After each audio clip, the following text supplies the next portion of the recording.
Oh, by the way, I got my Sugar Ray Robinson shirt, Harlem, New York. A lot of people don't know. Sugar Ray Robinson was born in Detroit, and he lived there. I want to say till he was 7 or 8. Then he moved to Harlem, New York, and so that's why he's a New Yorker. We acknowledge him as a New Yorker. He was actually raised here.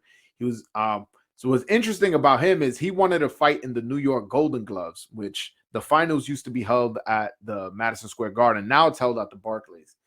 And he wanted to fight, but to fight in the tournament, you had to be 16. He was only 14, so he found one of his friends that was 16. His name was Ray Robinson, so he went with his information. Was like, "Oh, my name is Ray Robinson." So he fought and won the Golden Gloves, being 14, fighting 16-year-olds, and became the New York Golden Glove champion. And under the name Ray Robinson, and kept it for the rest of his career, including his professional career. His real name is Walker Smith. Like, a lot of people don't know that. That's something bananas to me. Also, he was 85-0 in the amateurs. 85-0.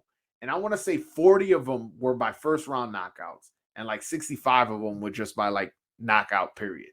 And then he starts his career 40-0, loses one fight to Jake LaMotta, then doesn't lose for 90 fights. And within those 90 fights, he avenges his lone loss for, I think, 5 times.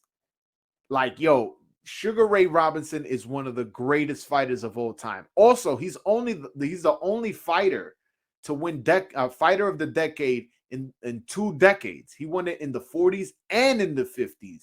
This man was a GOAT, Hall of Famer, first ballot, whatever you want to call it. So when people telling you he's one of the number one pound for pound, believe it. He's one of the greats. So that's why I'm out here. I'm repping it. I got this shirt off.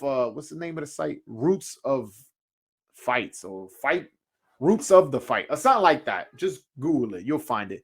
But yeah, man, I like, they have a lot of old school gear, and I'm a big boxing history buff, so I had to buy the shirt. I had to support.